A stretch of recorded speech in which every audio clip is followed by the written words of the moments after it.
এটা বেডরুম আমাদের, কোনো বৈঠকখানা নয় যে যাকে তাকে ঢোকার অনুমতি দেবে। ভোর ভীত চোখে বাবার দিকে তাকালো। বর্ষার গলা জড়িয়ে মিনমিন করে বলল, আম্মু চলো বাইরে যাই। বর্ষা তাকে কোলে নিয়ে উঠে চলে যায়।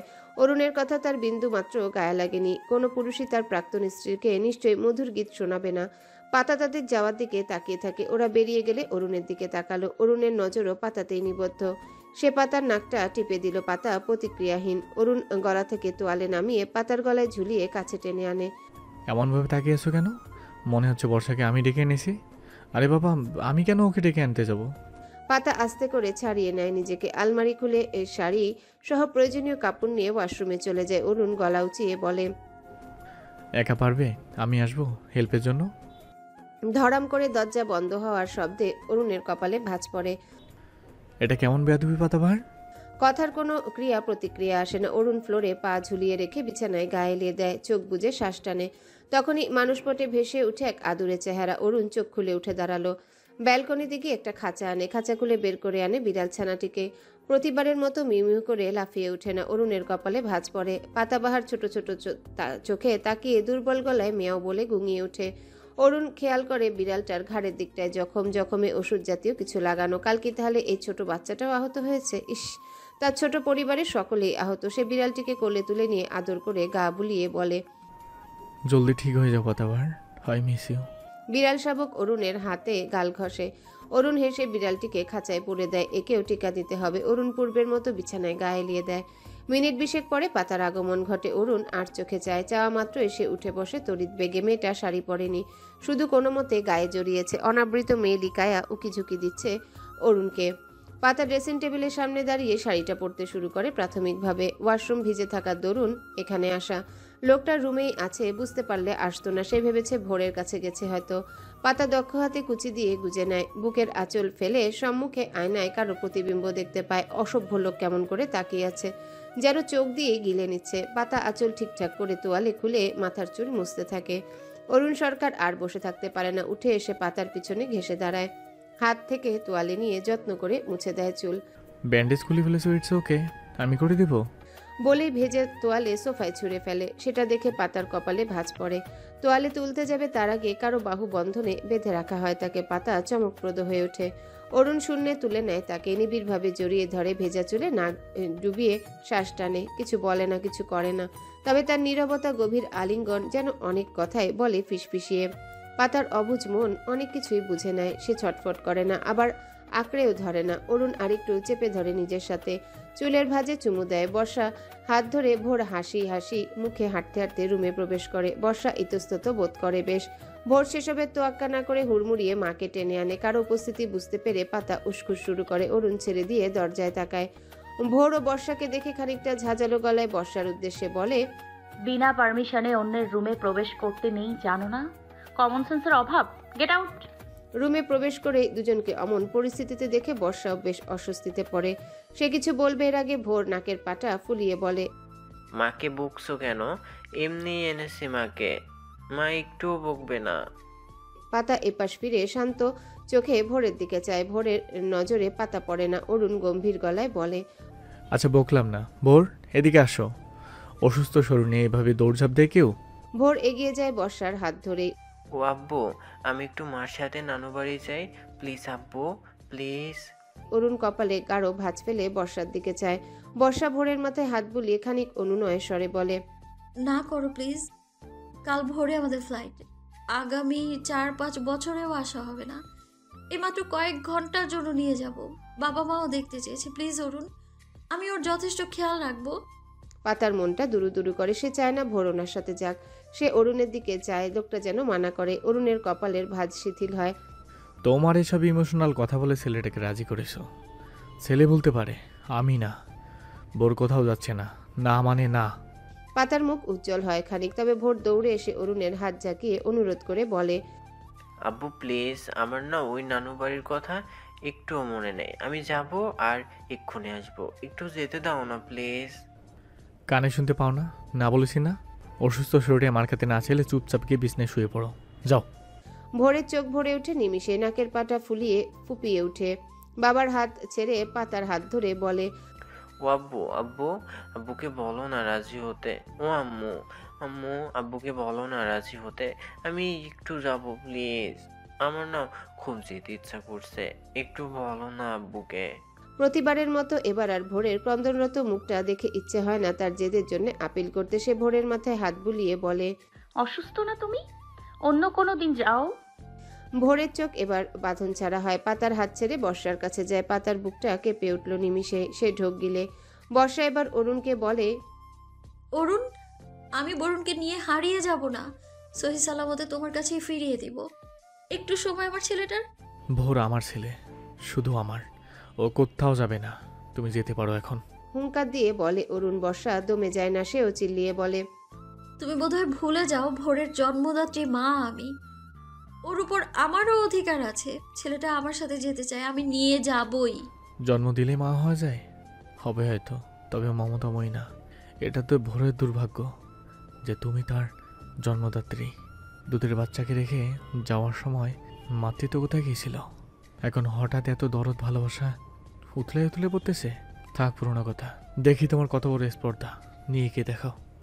এবার শান্ত সুর অরুণের। ভোর সেই কখন বর্ষার কোমর জড়িয়ে মুখ লুকিয়ে নিয়েছে। সে মায়ের সাথে যেতে চায়। মা অনেক দূরে যাবে বিমানে চড়ে, অনেক বছর আসবে না, তাই সে একটু মায়ের সাথে সময় কাটাতে চায়। বর্ষা ভোরকে কোলে তুলে নেয়। দেখি কিভাবে আটকাও। ভোর, একেবারে ছোট বাচ্চা নও তুমি। আম্মু চাই এনে দেনি তোমায়? তোমার আম্মু তোমাকে কম ভালোবাসে? তারপরে কোনো এর কাছে যেতে হবে তোমায়? অরুণ, সৎ আর আপন বলে একটা কথা আছে। আশা করি এই বিষয়ে তোমার থেকে ভালো আর কেউ জানে না। তাচ্ছিল্যে ভাবেই বলে বর্ষা। অরুণ পাতা দুজনেই যেন নিষ্প্রভ প্রদীপের আলোর মতো নিভে গেল। অরুণ এগিয়ে যায়। বর্ষার সম্মুখীন হয়ে ভোরকে বলে, ভোর, তুমি যেতে চাও? ভোর কনুই ভাঁজ করে চোখ ডলে বলে, আব্বু, একটু গেলে কি হবে? কিছু না, আসো, আমি রেডি করে দিচ্ছি। বর্ষা, ভোর, পাতা তিনজনে অবাক হয় ঢের।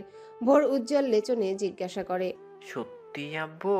অরুণ মাথা নাড়ল। ভোর খুশি হয়ে হাত বাড়িয়ে দিলে অরুণ কোলে তুলে নেয়। ছেলেকে নিয়ে ওয়াশরুমে যেতে যেতে বলে, পাতাবার, ঘর থেকে জঞ্জাল বের করো ফার্স্ট।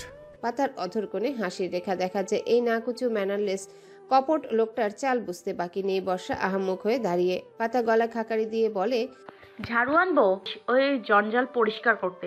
বর্ষা কটমট করে পাতাকে চোখ রাঙিয়ে হনহন করে বের হয়ে যায়। তার বোঝা উচিত ছিল অরুণ সরকার কখনোই বরুণকে নিয়ে যেতে দিবে না। বর্ষা বেরিয়ে যেতেই পাতা দরজা বন্ধ করে দীর্ঘশ্বাস ফেলে।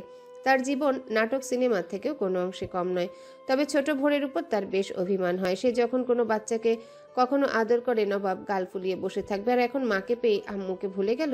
বিছানায় গাল ফুলিয়ে বসে আছে আনিকা। পাশে রূপ আনিকার পুতুল হাতে বসে আছে। শুধু বসেই ক্ষান্ত হয়নি, পুতুলের নাক মুখে পুড়ে কামড় দিচ্ছে আর খিলখিলিয়ে হাসছে। তার হাসিতে আনিকা বিরক্ত হয়ে ধুম করে কিল বসিয়ে দেয়। ব্যাস, রূপের রেডিও বেজে উঠল। আরিয়ান ছেলের কান্না শুনে ওয়াশরুম থেকে বেরিয়ে এসে কোলে তুলে নিয়ে বলে, কি হয়েছে আমার বাবাটার? ও লে কাঁদে না। আরিমা, কি হয়েছে? কাঁদছে কেন? রূপ আউ আউ করে অভিযোগ জানায়। আরিয়ান কিছু বোঝে না, তবে হেসে ছেলের গালে মুখে চুমু দিয়ে বলে, বকে দেব। বাবা হাসো তো। রূপ হাসে না, ঠোঁট উল্টে আনিকার দিকে তাকায়। আরিয়ানও তাকায়। মেয়েকে চুপচাপ গালে হাত দিয়ে বসে থাকতে দেখে বলে, আরিমা, কি হয়েছে? এভাবে গাল ফুলিয়ে রেখেছো কেন? বোর এসেছে, দেখা করনি? বোর যাব বলে তো কাল থেকে পুরো বাড়ি মাথায় তুলছিলে। এখন বোর তো এসে গেছে। আনিকা গাল ফুলিয়ে রেখে বলে, গিয়েছিলাম আমি ওই পচা ভোরের কাছে। ও পচা চাচিমণির সাথে কথা বলছিল, আমার কথা শুনলই না। ওর সাথে আর কথা নেই। আরিয়ান ছেলেকে শূন্যে ছুঁড়ে আবারও ধরে। রূপ খিলখিল করে হাসে কান্না ভুলে। আরিয়ান মেয়ের উদ্দেশ্যে বলে, ওই মহিলা চলে গেছে সেই কখন, এখন দুপুর হতে চলল। সত্যিই চলে গেছে? কৌতূহল মনে প্রশ্ন আনিকার। আরিয়ান মাথা নাড়তেই আনিকা দৌড়ে বেরিয়ে যায় ঘর থেকে। উদ্দেশ্য ভোরের সাথে কথা বলা। সে দৌড়ে ভোরদের রুমে যায়। ধরাম করে দরজা খুলে হাঁটুতে ভর দিয়ে হাঁপাতে হাঁপাতে বলে, ভোর, বড় চাচিমণি, তোমরা ঠিক আছো? পাতা ঘাড় ফিরিয়ে আনিকার দিকে চায়। হাফ প্যান্ট ও ফ্রক পরে, মাথায় রং বেরঙের ক্লিপ লাগানো এক আদুরে মিষ্টি মেয়ে। পাতা মুচকি হেসে বলে, একদম, আসো। আনিকা এগিয়ে আসে। পাতা তাকে বিছানায় বসিয়ে দেয়।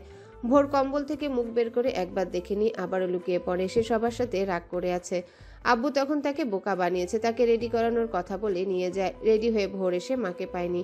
আম্মু বলেছে সে নাকি চলে গেছে, কিন্তু ভোর জানে মা যায়নি, আব্বু পাঠিয়ে দিয়েছে। পাতা ও আনিকা ভোরকে ডাকে, ভোর সাড়া দেয় না। পাতা দীর্ঘশ্বাস ফেলে। রেডি হয়ে মাকে না পেয়ে ভোরের সে কি কান্না, থামানোই যাচ্ছিল না। অরুণ জোরে এক ধমক দিয়ে বলেছিল, এই চুপ, আর একবার আজ হলে রেখে আসবো ওই মহিলার কাছে একেবারের জন্য, আর আনবো না তখন থেকে মায়ের কাছে। তখন ভোরের কান্নার আওয়াজ থেমে যায়।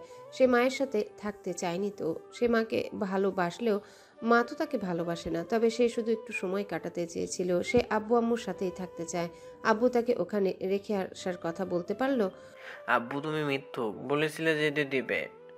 কখন বলেছি? আমি শুধু বলেছি আসো, রেডি করে দিচ্ছি। ভোর তখন বিছানায় উঠে আপাদমস্তক কম্বলে মুড়িয়ে নেয় নিজেকে, কারোর সাথেই কথা বলছে না। আসমা বেগম, আদুরি, সাবিনা চৌধুরী, আভারি এসে ডেকে গেছে, কথা বলেনি, এমনকি পাতার সাথেও না। পাতা তখন থেকেই ভোরকে ডাকছে, এটা ওটা বলে বোঝাতে চেষ্টা করছে। ভোর শুনছে, তবে প্রতিক্রিয়া ব্যক্ত করছে না। অরুণ সরকার কিন্তু একবারও ডাকেনি। পাতা জানে লোকটা এসে একটু আদর করে ডাকলেই ভোর উঠবে, কিন্তু লোকটাও আরেক জেদের খাম্বা। সেই যে বেরিয়েছে, আসার নাম ডাক নেই। আনিকা ভোরের কমফোর্টার টেনে ধরে, ভোর শক্ত করে ধরে রাখে, ছাড়ে না। আনিকা বিরক্ত হয়ে বলে, উফ চাচিমণি, ছাড়ো তো পচা ভোরকে। তুমি যখন আমাকে রূপকে আদর করো তখন ভোর কেমন করে? তাহলে আজ ভোর ওর ওই পচা মায়ের সাথে কথা বলেছে, আদর করেছে, তুমিও ওর সাথে রাগ করে থাকো, কথা বলো না, তখন বুঝবে মজা। পাতা আনিকার গাল জোড়া টিপে দিয়ে কপালে চুমু দেয় সশব্দে। ভোর গাল ফুলিয়ে কান খাড়া করে রাখে। তার আম্মুকে পচা বুদ্ধি দিচ্ছে শয়তান আনিকা। ভোর কমফোর্টার পেঁচিয়ে গড়াগড়ি খায় বিছানায়। পাতার অবস্থান বুঝতে পেরে পিঁপড়ের মতো গুটি গুটি করে পাতার কোলে মাথা রাখে। হাত বাড়িয়ে আনিকার হাতে জোরে চিমটি কাটলো। আনিকা চেঁচিয়ে উঠল সাথে সাথে, দুষ্ট ভোর, চাচিমণি তুমি ওকে সরিয়ে দাও তো, ওর সাথে একটুও কথা বলবে না। পাতা সত্যিই সরিয়ে দেয় ভোরের মাথা তার কোল থেকে। এ পর্যায়ে ভোর কষ্ট পায়। কমফোর্টার সরিয়ে দিয়ে গম্ভীর মুখে বলে, বলতে হবে না কথা। ভোর আর একটু বড় হলে চলে যাবে এখান থেকে, ভোরের কারোর দরকার নেই। তাই নাকি? ভোর বাবার গলা শুনে গোল গোল করে চায়, ঝাঁপিয়ে পড়ে পাতার উপর। গলা জড়িয়ে কাঁধে মুখ লুকিয়ে বিড়বিড় করে বলে, শুধু আম্মুর হলেই হবে। আব্বু দুষ্ট, আম্মু তুমি আর আমি চলে যাব এখান থেকে, আচ্ছা? পাতা আচ্ছা বলে ভোরের পিঠে আস্তে করে চাপড় দিল। অধর কোণে হাসির রেখা ফুটে উঠলেও আখি যুগল ভরে গেছে। বর্ষা নামক মহিলার কাছে যাওয়ার পরে এই প্রথম তার বুকে এলো। পাতা বোধ করি জানে প্রাণ ফিরে পেল। সাথে এটাও ঠাহর করতে পারলো বাচ্চাটা তার হৃৎকুঠিরে কতটা জুড়ে আছে। অরুণ টি টেবিলে ট্রে রাখে। ট্রেতে খাবার সরঞ্জাম, গরম ভাত, সাথে শিং মাছের ঝোল, বড় রুই মাছের ডিম ভুনা, রুই মাছের বড় মাথা। সে প্লেটে ভাতসহ মাছ নিয়ে বিছানায় বসে। মাছের কাঁটা বেছে নিয়ে বলে, কে কোথায় যাবে দেখা যাবে। আমি মেয়ে পছন্দ করে রেখেছি, কালে গিয়ে বিয়ে পড়িয়ে ছেলে বউকে নিয়ে আসবো। লাল টুটকে বউ রেখে সে কোথাও যেতে পারবে না। আনিকা হু হা হা করে হেসে ওঠে। ভোরের বউ? চাচু সত্যি কাল ভোরের বিয়ে? ভোর ঘাল ফুলিয়ে পাতার গলা ছেড়ে আনিকার চুল টেনে ধরে, জোরে না আবার আস্তেও না। আনিকা চেঁচিয়ে উঠল। ভোরের কপালে আবারও ধমক জুটে। ভোর পাতার কোলে মাথা রেখে কাঁদতে কাঁদতে বলে, আম্মু, কেউ ভালোবাসে না আমায়, আমি বিয়ে করব না। আব্বুকেই বলো বিয়ে করতে। অরুণ মুচকি হাসলো। পাতা কটমট করে চায়। বিয়ের কথা শুনে কি লোকটার মনে লাড্ডু ফুটলো? সে ভোরকে সান্ত্বনা দিয়ে বলে, তোমার বাবা মজা করছে তো। এত ছোট বাচ্চা বিয়ে করে? বিয়ে করতে 21 বছর হতে হবে। তুমি তো সবে 6 বছর একদিন। 21, 22, 24 আমি কখনো বিয়ে করব না, না মানে না। চিল্লিয়ে বলে ভোর। আনিকা তার চিল্লাচিল্লিতে হেসে কুটি কুটি। ভোর তার হাসি দেখে আরো রেগে যায়। পাতা তার মাথায় হাত বুলিয়ে শান্ত করে। কেন বিয়ে করবে না? ভোর পাতার দিকে পিটপিট করে চায়, নাক টেনে বলে, বিয়ে করলে সবাই লজ্জা দেবে। পাতা ফিক করে হেসে দেয়। আনিকা তো কংস মামার মতো করে হাসছে। অরুণও হাসে শব্দহীন। ভোর আরো লজ্জিত হয়। দুহাতে নাক মুখ ঢেকে নিয়ে বলে, তোমরা একটু ভালো না, শুধু শুধু ভোরকে লজ্জা দিচ্ছ। আচ্ছা আর দিব না লজ্জা, এখন ওঠো তো ভোর। ভোর উঠে পাতার কোলে বসে। অরুণ ভাতের লোকমা মুখে দেয়। ভোর অন্যদিকে তাকিয়ে খাবার চিবাতে থাকে। কথা বলবে না বাবার সাথে। অরুণ আনিকার মুখে দেয় খাবার। আনিকা হাসি মুখে নেয়। পাতার বাড়ি এলে পাতা হা করে না, ঠোঁটে ঠোঁট চেপে বসে থাকে। অরুণ শান্ত চোখে চেয়ে থাকে। পাতাবাহার, খাওয়ার সাথে কিসের গোসা? হা করো।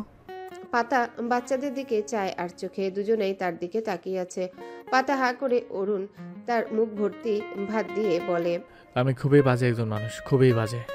এখন কি আর করার, তোমাদের কপাল খারাপ তাই আমার ঘরে অবস্থান করছো। এর থেকে তো নিস্তার পাওয়ার কোনো অবকাশ নেই। এই বাজে লোকটাকে সহ্য করতে হবে সারাটা জীবন। আনিকা এগিয়ে এসে অরুণের গাল জোড়া টেনে দিয়ে বলে, বড় চাচ্চু তুমি খুব খুব খুব ভালো। ইস্ট আর ওয়েস্ট, চাচ্চু is the best. Thank you আনিবুড়ি। আনিকা অরুণের গালে চুমু বসিয়ে দিয়ে নিজ স্থানে বসে পড়ল। ভোর আর পাতা আর চোখে তাকিয়ে তাদের দিকে। অরুণ ভোরের মুখে খাবার দিয়ে বলে, কলিজা, সবসময় জেদ করো তুমি, পরে বকলে আমার দোষ। ভোর খাবার গিলে ঘাড় ঘুরিয়ে আম্মুর দিকে তাকিয়ে বলে, আমি জেদ করি, একটু গেলে কি হতো? যে ভালোই বাসে না তার সাথে কেন যাবে? ভোর মুখটা মলিন দেখায়, বাবার দিকে তাকিয়ে বলে, আমি তো ভালোবাসি। অরুণ আর একটা শব্দ উচ্চারণ করে না। বাসুক ভালো, সে তো আর থামাতে পারবে না। অরুণ পাতার দিকে তাকায়। মেয়েটার মুখটা মলিন হয়ে গেছে নিমিষে। মলিনতার কারণ বুঝতে সময় লাগে না। ভোর বাবার নজর দেখে নিজে ঘাড় মুড়িয়ে আম্মুর দিকে চায়। পাতা অধর বাঁকিয়ে হাসে, কিন্তু সেই হাসিতে যেন দ্যুতি ছড়িয়ে পড়ছে না। ভোর পাতাকে জড়িয়ে ধরে বলে, আম্মু, তুমি মন খারাপ করছো। ভোর তোমাকে অনেক ভালোবাসে, আমি মাকে একটু একটু ভালোবাসি, তোমাকে অনেক অনেক বেশি ভালোবাসি, সত্যি বিশ্বাস করো। মন খারাপ করিনি তো। হ্যাঁ, আমি জানি ভোর আমাকে অনেক ভালোবাসে, তবে মাকে পেলে আম্মুকে ভুলে যায়। থাক, সেটা কোনো ব্যাপারই না।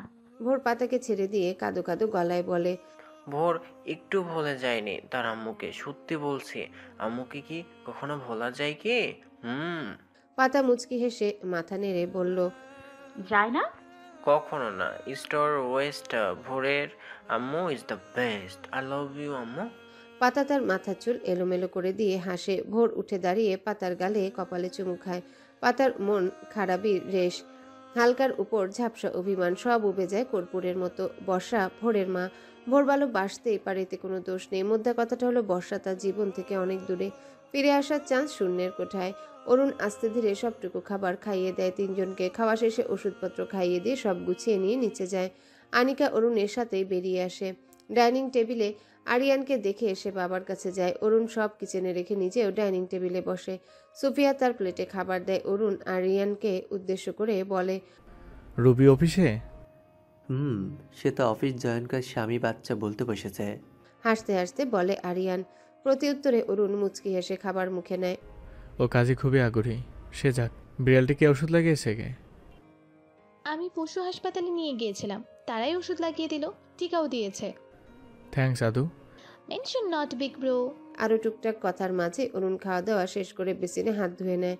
সবার থেকে বিদায় নিয়ে রুমে রওনা হয়। রুমে প্রবেশ করে অরুণের কপালে ভাঁজ পড়ে, কেউ নেই তো। সে ওয়াশরুমে ব্যালকনিতে খুঁজে পায় না। ব্যালকনির সেই ছোট দরজা খুলে উকি দিতেই নজরে আসে দুজন। নিশ্চিন্ত মনে ঘুমোচ্ছেন তার চড়ুই জোড়া। অরুণের অধর কোণে মিষ্টি হাসি ডালপালা ছড়িয়ে পড়ে।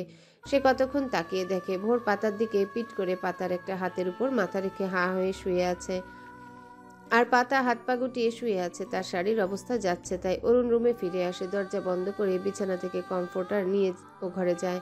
দুজনের গায়ে জড়িয়ে আধা খোলা পর্দা বন্ধ করে দেয়। বাইরের আলো আর গ্লাস ভেদ করে ভিতরে প্রবেশ করতে পারে না। অরুণ ফ্লোরে পাতানো বিছানায় বসে, ঝুঁকে ছেলের কপালে চুমু দেয়। এরপর গায়ের টি শার্ট খুলে পাতার ওপাশে গিয়ে তারই বালিশে মাথা রেখে কমফোর্টারের ভিতর গায়ে এলিয়ে দেয়। ভোরের মাথার নিচ থেকে সন্তর্পণে পাতার হাতটা বের করে পাতাকে সোজা করে শুইয়ে দেয়। কপালে পরপর ছোট ছোট চুমু দিয়ে গায়ে জড়িয়ে থাকা এলোমেলো আঁচল সরিয়ে দেয়। সেটা মুখ বুজে উন্মুক্ত উদরে বলিষ্ঠ হাত রাখলো। পাতার হালকা ঘুম ছুটে যায় নিমিষেই। তার নড়াচড়ায় অরুণ বিরক্ত হয়ে বলে, পাতাবার, ডোন্ট ডিস্টার্ব মি, ঘুমোবো আমি। পাতা নড়াচড়া থামিয়ে দেয়। কিছু পল চুপচাপ থেকে ঝটকায় অরুণকে সরিয়ে দিয়ে এপাশে ফিরে শুয়ে পড়ল। অরুণ বালিশিন বেশ সময় শূন্য দৃষ্টিতে তাকিয়ে থাকে। তারপর উঠে টি শার্ট গায়ে গলিয়ে বেরিয়ে যায় রুম থেকে। পাতা তাকিয়ে থাকে তার প্রস্থানের দিকে। লোকটা রেগে গেল, তার ওভাবে সরিয়ে দেওয়া মোটেও ঠিক হয়নি। লোকটা কষ্ট পেয়েছে বোধহয়। পাতার ঘুম হাওয়া হয়ে যায়। মাথায় একরাশ চিন্তা ঘুরপাক খায় লোকটাকে ঘিরে। অরুণ, মাথা ঠান্ডা কর। এভাবে উত্তেজিত হয়ে পড়লে পরে হিতে বিপরীত না হয়ে যায়। আমাদের কাছে কিন্তু এখনো সলিড প্রমাণ নেই। শুভর কথায় অরুণ যেন খেপে যায়। টেবিলের উপর রাখা কলমদানি ছুঁড়ে ফেলে ফ্লোরে। রাগে গজগজ করতে করতে হিসিয়ে বলে, সলিড প্রমাণের নিকুচি করেছে। একবার হাতের কাছে পাই, ওর প্রত্যেকটা অঙ্গ প্রত্যঙ্গ পিস পিস করে কুকুরকে খাওয়াবো। শালা ওর কত বড় কলিজা, আমার কলিজার দেহ ক্ষত বিক্ষত করে ওর কলিজা ভুনা করে ওকে খাইয়ে দেব। অরুণের মুখশ্রী রাগে লাল হয়ে আছে, কপালের প্রত্যেকটা শিরা উপশিরায় যেন ক্ষোভ প্রকাশ করছে। হাত মুঠো করে কাঠের টেবিলে সজোরে আঘাত করে। উপস্থিত বন্ধুরা সবাই অরুণ সরকারের রাগের সাথে পরিচিত। যেখানে অরুণ সরকারের কলিজায় আঘাত করবে আর সে চুপ করে বসে থাকবে, সেটা বড্ডই বেমানান। তাদের কাছে অরুণের এমন বিহেভিয়ার ডাল ভাত। রাসেল গালে হাত দিয়ে বসে অরুণের দিকে তাকিয়ে আছে। একটু আগেই এসেছে তারা। বাড়ির গেটের সিসিটিভি ফুটেজ, গেটের আশেপাশে দোকান, বাসাবাড়ির গেটের সিসিটিভি ফুটেজ কালেক্ট করেছে অরুণ নিজেই। বন্ধুদের নিয়ে গতকাল সহ বেশ কয়েকদিনের ফুটেজ মনোযোগ সহকারে দেখে। মাসখানিক হবে একটা কালো গাড়ি সরকার বাড়ির কিছুটা দূরে প্রায় দেখা যায়। গাড়ি থেকে কিছু লোককে মাথায় ক্যাপ, চোখে কালো চশমা ও মাস্ক পরে বাড়ির আশেপাশে ঘুরঘুর করতে দেখা যায়। মাঝে মাঝে তাদের সাথে দুটো কুকুর দেখা যায়। তাদের মধ্যে একটা লোক দারোয়ানের সাথে অনেক আলাপ সালাপ করে, চা বিড়ি সিগারেট খায়। অরুণের চোয়াল শক্ত হয়। লোকটাকে চিনতে অরুণ ও রাসেলের বেশি অসুবিধা হয়নি। এ তো শুক্লা মণ্ডলের ছেলে, নামটা মনে নেই তাদের। গতকালের ফুটেজে অরুণ সবটা দেখে কিভাবে একটা লোক কুকুরগুলোকে ফোন বের করে ছবি দেখালো, ভিতরে প্রবেশ করালো, সব দেখে অরুণ ভয়ঙ্করভাবে রেগে যায়। ল্যাপটপ ছুঁড়ে ফেলে ফ্লোরে, সেটা ভেঙে দুটুকরো হয়ে গেছে। সাথে সাথে রাসেল গালে থাকা হাত সরিয়ে আড়মোড়া ভেঙে সোজা হয়। হামি তুলে অরুণের উদ্দেশ্যে বলে, অরুণ কুল ম্যান, এত হাইপার হলে হবে? একটু ঠান্ডা মাথায় ভাব। ওই শুকনা আর ওর ছেলের দ্বারা এত কিছু ঘটানো সম্ভব? টেন্ড কুকুর, এত এত প্ল্যান আদৌ ওদের মতো ছোচা কুকুরের মাথা থেকে বেরোবে? শুভ, জীবন, ফয়সাল, দীপ্ত ভাবনায় পড়ে। কথা সত্য, তাহলে এসবের মাস্টার মাইন্ডকে? অরুণ লম্বা শ্বাস টেনে নিজের রাগকে নিয়ন্ত্রণে আনে। মাথা ঠান্ডা রেখে স্বাভাবিক রাশভারী গলায় বলে। রাসেল মুচকি হেসে উঠে দাঁড়ালো। অরুণের পাশে টেবিলের উপর বসে অরুণের চুলগুলো মুঠোয় ভরে টানাটানি করে বলে, ঠিক ধরেছিস, আমার এক টিম আছে, সাম কাইন্ড অফ গোয়েন্দা টাইপ, টোটালি ব্যাকডোর। আমি ওদের সাথে কথা বলে মামলাটা দেখছি। তুই আগে পাকনামি করিস না, ওরাও কম ডেঞ্জারাস না। তোর কথা বাদ দিলাম, তোর পরিবারের সেফটির একটা ব্যাপার আছে না, তাই একটু চুপ থাক। দুটো দিন ওদের তোর হাতে তুলে দিব। অরুণ ভাবে কথাটা মন্দ নয়। নিজের চুলের মুঠো থেকে রাসেলের হাত ঝটকায় সরিয়ে দিয়ে বলে, ঠিক আছে, যতদিন না ওদের জামাই আদর করতে পারতেছি ততদিন এই অরুণ সরকার শান্তিতে বসতে পারবে না। রাসেল, ওই বাচ্চাদের আমার হাতে তুলে দিতে হবে, এরপর তোর টিম না গলাতে পারবে না, বলে দিলাম। রাসেল অরুণের পিঠ চাপড়ে হেসে বলে, তা তো একটু গলাবে, আইনের লোক কি না। এই খুনটুনের কথা ভাবলে ঝেড়ে ফেল। মেরে ফেলার মধ্যে কি মজা বন্ধু? মজা তো কেটে কাটা ঘায়ে মরিচের গুঁড়া ছিটানোর মধ্যে, ব্লেড দিয়ে ভালোভাবে আঁচড় দেওয়ার মধ্যে। ছুরি দিয়ে হাতের আঙ্গুল থেমে যায় অরুণ। কেউ দরজা খুলে ভেতরে প্রবেশ করে। সুফিয়ার হাতে খাবারের ট্রে। অরুণ ধমক দিয়ে বলে, নক করে ঘরে ঢোকা যায় না? হ্যাঁ। আরো কিছু বলবে, পেছনে পাতাকে দেখে চুপ করে যায়। পাতার হাতেও ট্রে, যাতে চা বিস্কিট। পাতার আগমন অরুণের চুপ হয়ে যাওয়া দেখে অরুণের সব বন্ধুরা মিটমিট করে হাসে। পাতা ও সুফিয়া ভেতরে প্রবেশ করে, কিন্তু ট্রে কোথায় রাখবে বুঝতে পারেন। স্টাডি রুমে গোটা কয়েক কাঠের চেয়ার, একটা টেবিল আর সব বুকসেলফ। চেয়ার টেবিল সবাই দখল করে রেখেছে। সুফিয়া একটা ফাঁকা চেয়ারে ট্রে রেখে বেরিয়ে যায়। ধমক শুনে তার 5 আত্মা শ্রাদ্ধ করতে বেরিয়েছে। এই বাড়িতে আসার পর সে এই লোকটার ধমক গুনে গুনে 7 বার খেয়েছে। প্রতিবার তার ছোট রুটা ধক করে উঠেছে, তাই সে পুনরায় ধমক শোনার আগেই কেটে পড়ে। পাতা এবার খেয়াল করে রুমের ফ্লোরে কলমদানি পড়ে আছে, রং, পেন্সিল, কলম হাবিজাবি ফ্লোরে ছিটিয়ে পড়ে আছে। কর্নারের দিকে লোকটার ল্যাপটপ পড়ে আছে 2 টুকরা হয়ে। পাতার কপালে ভাঁজ পড়ে। কি হয়েছে এখানে? পাতা অরুণের দিকে তাকায়। লোকটা তার দিকেই তাকিয়েছিল। তার তাকানোয় নজর লুকিয়ে নেয়। সাথে সাথে পাতাও নজর সরিয়ে নিবে। হঠাৎ খেয়াল করে লোকটার হাতের আঙ্গুলগুলো লাল জখমের ন্যায় হয়ে আছে। পাতা উদ্বিগ্ন হয়, লোকটার কি হয়েছে? সাথে খানিক অস্বস্তিতে পড়ে। ট্রে কোথায় রাখবে? সবাই একরকম সাইলেন্ট মুডে আছে কেন? অরুণ রাসেলকে ইশারা করে টেবিল থেকে নামতে। রাসেল অরুণের কাঁধ শক্ত করে ধরে তার কোলের উপর বসে পড়ল। পাতা ফেল ফেল করে তাকিয়ে দেখে দুজনকে। মনে হচ্ছে কপত কপতি রোমান্টিক মুডে একজন আরেকজনের কোলে বসে আছে। পাতার হাতের ট্রেতে থাকা চায়ের কেতলি ঝনঝন শব্দ করে নড়ে চড়ে ওঠে, সাথে চায়ের কাপ। পরে বুঝতে পারে তার হাত কাঁপার দরুন ওগুলো নড়ছে, কিন্তু কথা হলো পাতার হাত কাঁপছে কেন? জীবন, ফয়সাল ও দীপ্ত হু হা করে হেসে ওঠে। শুভর মুখেও চাপা হাসি। অরুণ বিরক্তিকর কণ্ঠে বলে, ওঠ। রাসেল ওঠে না। অরুণের গাল জোড়া টেনে পাতাকে চোখ টিপ দেয়। পাতার হাত থেকে ট্রে পড়তে নিবে। শুভ ধরে, ট্রে নিয়ে টেবিলের উপর রাখে। অরুণ আর চোখে সবটা খেয়াল করে। জীবন গলা খাকারি দিয়ে বলে, পিচ্ছি ভাবি, এসব তো কিছুই না, আরো কত কিছু চলে দুজনের মাঝে। পাতা গোল গোল করে তার দিকে চায়। রাসেল অরুণের কোল থেকে উঠে এসে জীবনের পিঠে লাগায়। জীবন পিঠ ডলে বলে, সত্যি কথা বলেছে আর অমনিই ছ্যাদ করে উঠেছে। এদের দুজনের গলায় গলায় ভাব। ভার্সিটি লাইফে কোনো কপট যুগলও এত চিপকাইতো না যতটা এরা দুজন চিপকে থাকুক। ফয়সাল, কথাটা ঠিক না? পাতা গোল গোল করে ফয়সালের দিকে চায়। ফয়সাল শয়তানি হেসে মাথা নেড়ে বলে, ঠিক। আমাদের সময়টা আরেকটা ফেমাস জুটি হলো অরু রাসেল। অরুণের মুখটা দেখার মতো হয়েছে, তবে সে চুপচাপ বসে থাকে। রাসেল দুটোকে কয়েক ঘা লাগিয়ে তবেই ক্ষান্ত হয়। পাতার দিকে তাকিয়ে বলে, গ্রুপের মধ্যে আমার আর অরুণের বোন তো বেশি, ওরা সবাই হিংসায় জ্বলে পুড়ে এসব বলে। পাতার বেশ হাসি পায়, হাসি লুকিয়ে রাখাও দেয়। সে ফ্লোরে বসে রং পেন্সিল কলমদানিতে তোলে। দীপ্ত হাই হাই করে উঠে, আরে ভাবি, করছেনটা কি? উঠুন। অরুণ সরকারের কুইন আপনি, যাকে বলে মহারানী। আপনাকে সব মানায় না। আমি তুললে কি হবে ভাইয়া? পাতার কথায় দীপ্ত মুচকি হাসলো। পাতাও ভদ্রসুলভ হেসে ফ্লোর পরিষ্কার করে কলমদানি টেবিলে রাখে। অরুণের পাশের কর্নারে গিয়ে ল্যাপটপ তুলে অরুণের কোলে রাখে। সবাইকে চা নাস্তা নিতে বলে বেরিয়ে আসে। পাতা বেরিয়ে যেতে অরুণ যেন আটকে রাখা শ্বাস টেনে নেয়। ফয়সাল ও জীবনের দিকে কটমট করে তাকিয়ে থাকে। হাত বাড়িয়ে বুকশেলফ থেকে বই বের করে জীবনের দিকে ঢিল ছুঁড়ে জীবন ক্যাচ করে নেয়। বউ বেরিয়ে গেল অমনি আপন রূপে ফিরে এলি, শালা গিরকিটি। আউফাও কথা বলে মাথা খারাপ করিস না। সিরিয়াস গলায় বলে অরুণ। জীবন থোড়াই কেয়ার করে। সে ট্রে থেকে সেমাইয়ের বাটি হাতে তুলে নিয়ে মুখে ভরে বলে, তোর আদরের বউকে শান্তশিষ্টই ভেবেছিলাম, কিন্তু গত রাত হাসপাতালে সে তো পুরাই টাইম বোম বেরোলো। ঝাঁজ আছে ভাই। অরুণ বিরক্ত হয়। পাতাকে নিয়ে এভাবে কথা বলা তার মোটেও ভালো লাগে না। ফয়সাল কাপে চা ঢেলে বলে, এখানে অরুণের দোষ আছে। বেচারিকে সবার সামনে কিভাবে কাল থাপ্পড় দিল, দোষী বানালো, অথচ শি ওয়াজ ইনোসেন্ট। মেয়েটা শান্ত প্রকৃতির, তাই অতটা রিয়েক্ট করেনি। অরুণ ঘাড়ে হাত রেখে মাথা এদিক ওদিক করে। রাসেল কপালে ভাঁজ ফেলে বন্ধুদের পক্ষ নিয়ে বলে, এখানে অরুণেরও দোষ আমি খুঁজে পাই না। সবাই জানে অরুণ জান হারায় ছেলের ওপর। ছেলেকে এমন অবস্থায় দেখে কারোই বা মাথা ঠিক থাকে? পাতা মেয়েটা ভালো, ভোরকে অনেক ভালোবাসে, স্নেহ করে। অরুণ জানে, তাই তো অনুতপ্ত হয়ে সরিও বলেছিল। পাতার হাসপাতালে ওভাবে সবার সামনে সিক্রেট করা মোটেও ঠিক হয়নি। অরুণ দীর্ঘশ্বাস ফেলে রাসেলকে কিছু বলবে এর আগে শুভ কঠিন গলায় বলে, তুই জীবনে অরুণের দোষ খুঁজেও পাবি না। শোন, একটা মেয়ে নিজের পরিবার ছেড়ে স্বামীর হাত ধরে নতুন জীবনে পদার্পণ করে। সে শতভাগ আশায় থাকে তার ব্যক্তিগত মানুষটা যেন সবসময় তার পাশে থাকে, তাকে বিশ্বাস করে, সাথে একটু সম্মান করে। অরুণ গতকাল কি করলো? মেয়েটার সব আশা ভেঙে চুরমার করে দিল। সবার সামনে সাপটে চর বসিয়ে দিল। চরটা পাতার গালে না, সম্মানে লেগেছে। কাল রাতে পাতা সিন ক্রিয়েট করলো, ওটা চোখে বাজলো, আর অরুণ সবার সামনে ওকে চর মারলো, ধাক্কা দিল, গলা চড়িয়ে কথা বলল। সেটা কি তবে? কথাগুলো চরম সত্য হলেও শুভর মুখ থেকে নিঃসৃত হওয়ায় মোটেও ভালো লাগলো না। কেন?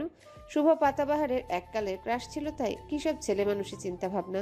অরুণ আওলা ঝাওলা চিন্তা ঝেড়ে নিয়ে খিটখিটে গলায় শুভর উদ্দেশ্যে বলল, সব আমার দোষ, আমি স্বীকার করছি। গলা জড়িয়ে মাপও চাইবো। হয়েছে, এই টপিক অবজা তোরা। নাস্তা পানি খেয়ে তাড়াতাড়ি কেটে পড়, তোদের সহ্য হচ্ছে না একটু। ফয়সাল চোখ ছোট ছোট করে অরুণের দিকে তাকিয়ে দাঁত কপাটি বের করে বলে, ওটা গলা জড়িয়ে না, পা জড়িয়ে হবে। কাজের বেলায় কাজী, কাজ ফুরালেই পাজি। বাহ অরু, যাব না, কি করবি? ডিনার সেরে তবেই ফিরবো। অরুণ বিরক্ত হয়ে তার দিকে তাকায়। বাকি সবাই হেসে ওঠে। তাদের হাসির শব্দে অরুণের বিরক্তের রেশ যেন তরতরিয়ে বেড়ে যায়। কেতলি থেকে কাপে চা ঢেলে নেয়। চা খেয়ে মাথা একটু ঠান্ডা করা যাক। এর মাঝে আরও একজোড়া পায়ের আগমন ঘটে স্টাডি রুমে। পরনে শুধু হাফ প্যান্ট, হাতে পায়ে ওয়ান টাইম ব্যান্ডেজ, শরীরে কিছু কিছু জায়গায় লালচে আঁচড়ের দাগ। সেখানে সাদা সাদা ক্রিম জাতীয় ওষুধ লেপটে আছে।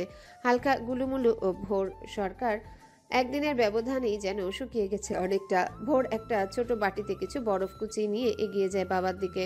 আম্মু তাকে বরফ নিয়ে আসতে বলেছিল তার আব্বুর জন্যে। ভোর গাল ফুলিয়ে মানা করে সে পারবে না, আব্বুর সাথে তার আড়ি। পাতা যখন বলে যে তার বাবা হাতে ব্যথা পেয়েছে, ব্যাস ভোরের মুখটায় বাবার জন্য উদ্বেগ ফুটে ওঠে। ভোর আর কিছু না বলে পাতার হাত থেকে বরফের বাটি নিয়ে স্টাডি রুমের দিকে রওনা হয়। উপস্থিত অরুণের বন্ধুরা ভোরের আগমনে খুব খুশি হয়, তবে ভোরের হাতে বরফ কুচি দেখে একে অপরকে ইশারায় কিছু বলে মিটিমিটি হাসে, তবে মুখে কিছু বলে না আপাতত। অরুণের মুখে সকল বিরক্তের রেশ নিমিষেই গায়েব হয়ে যায় ছেলের মায়াময় মুখটা দেখে। ভোর বাটিটা অরুণের কোলে রাখে। অরুণের কপালে ভাঁজ পড়ে। সে চায়ের কাপ রেখে ভোরকে কোলে নেওয়ার জন্য উদ্যত হয়। ভোর কোলে ওঠে না। অরুণের বলিষ্ঠ হাত এপিটোপিট করে ভালোভাবে পর্যবেক্ষণ করে। বা হাতের উল্টো পিঠে লাল হয়ে গেছে। ভোর হাতের মুঠোয় এক টুকরো বরফ কুচি তুলে বাবার হাতে ঘষে দেয়। অরুণের অধর কোণে হাসি ফুটে উঠল। ছেলের হাত থেকে ঠান্ডা বরফ কুচি নিয়ে বাটিতে রেখে হাত জোড়ায় ছোট ছোট চুমুতে ভরিয়ে দেয়। দীপ্ত বাবা ছেলের আবেগপ্রবণ মুহূর্ত দেখে মোটেও আবেগপ্রবণ হলো না। সে টিপ্পনি কেটে বলল, যে বরফ এনেছে তার হাত জোড়ায় চুমুতে ভরিয়ে দিলি, আর যে সবটা খেয়াল করে বাচ্চাটাকে দিয়ে বরফ পাঠালো তাকে কি করবি? তোর না জানলেও চলবে। অরুণের ফটাফট জবাব। উপস্থিত সবাই ও হো বলে হেসে ওঠে। জীবন লজ্জার ভান করে বলে, কি আর করবে, চুমো দিতে দিতে বেচারি পাতাকে খেয়েই। অরুণের চোখ রাঙানোতে থেমে যায় জীবন। তবে মুখে না বললেও ইশারা ইঙ্গিতে চোখে ঠোঁটের দুষ্টু হাসিতে সব বুঝিয়ে দেয়। অরুণ তার দিকে বিরক্তিকর চাহনি নিক্ষেপ করে ছেলেকে কোলে তুলে নেয় যত্ন করে। তবে গায়ের সাথে লেপটে নেয় না। ছেলের গায়ে ওষুধ লাগিয়ে দিয়েছে পাতা পাহাড়। ভোর বাবার কোলে বসে আবার বরফ হাতের মুঠোয় নিয়ে অরুণের জখমে ঘষতে থাকে। অরুণ এবার বাধা দেয় না। জীবন দুঃখী দুঃখী মুখ বানিয়ে বলল, ইস, কত ভালোবাসা মিয়া বিবির, আর আমারটা মেরেই কুল পায় না, যত্ন নেবে কখন। ফয়সাল ও রাসেল হেসে উঠে শব্দ করে। ছোট ভোর কিছু না বুঝেই হেসে দেয় তাদের সাথে। শুভ এসে ভোরের চুলগুলো এলোমেলো করে দেয়। অরুণের দিকে বিরক্তির সহিত তাকিয়ে বলে, এমন যত্নশীল সুন্দরী বাচ্চা বউ থাকলেও তোর মুখ রসকসহীন। এই, কোনো সমস্যা দেখা দিয়েছে কি? হরমোনজনিত? বন্ধু হই, শেয়ার তো করতেই পারিস। অরুণ শানিত নজরে শুভর দিকে চায়। শুভ সহ সকলের মুখে চাপা হাসি। জীবন্ত চুকচুক শব্দ করে বলে, বেচারি পাতার কপাল পড়ল। অরুণ হার্বাল চিকিৎসা নিতে পারিস, একেবারে ঘোড়ার তেজে। বাকিটুকু শেষ করে না। অরুণ চোখ বুজে নেয়। মুখটা তার অসম্ভব লাল হয়ে আছে। সে ছেলেকে নিয়ে উঠে দাঁড়ালো। স্টাডি রুমের বাইরে ছেলেকে রেখে দরজাটা আলগোছে লাগিয়ে দেয়। বন্ধু নামক শত্রুদের দিকে ফিরে দাঁত কপাটি পিষ্ট করে বলে, হয়ে যাক টেস্ট। ভোর দরজার দিকে কাঁদো কাঁদো চোখে চেয়ে থাকে। নাক টেনে ফোপাতে থাকে। আব্বু তাকে এভাবে বের করে দিল। সে আব্বুর উপর রেগেছিল। তবু আব্বু ব্যথা পেয়েছে শুনে বরফ কুচিয়ে এনে লাগিয়ে দিল। আর আব্বু তাকে এভাবে বের করে দিতে পারলো। সে রাগে পা দ্বারা ফ্লোরে সজোরে আঘাত করে হনহন করে চলে যায়। সিঁড়ি বেয়ে নেমে সোজা মিনুর ঘরে চলে যায়। মিনু ঘরে একলা বসে মিষ্টি খাচ্ছিল। আভারি এনে দিয়েছে এক হাঁড়ি মিষ্টি। 7 মাস চলছে তার। ইদানিং কিছুই খেতে পারে না। গন্ধ গন্ধ লাগছে তার কাছে। হঠাৎ মিষ্টি খেতে ইচ্ছে করে খুব। আভারিকে বললে 1 হাঁড়ি এনে দিয়েছে। মাত্রই মিষ্টির হাঁড়ি নিয়ে বসেছে। 2টোর মতো খেয়েছে। ভোরকে হনহন করে আসতে দেখে মিনু আত্মহারা হয়ে ওঠে। ছেলেটার উপর দিয়ে কাল কি একটা ঝড় বয়ে গেল। ভোর চুপচাপ বিছানায় উঠে মিনুর সামনে বাবু হয়ে বসে। মিষ্টির হাড়ি দেখে গালটা আর একটু ফুলিয়ে দিয়ে বলে, হ্যালো বন্ধুরা, পরবর্তী পার্ট খুব তাড়াতাড়ি আসবে, তো সবাই অপেক্ষায় থাকো। আর চ্যানেলটি যারা এখনো সাবস্ক্রাইব করোনি তারা পরবর্তী পার্ট দেখার জন্য চ্যানেলটি সাবস্ক্রাইব করে রেখো। ধন্যবাদ সবাইকে, আমাদের সাথেই থেকো।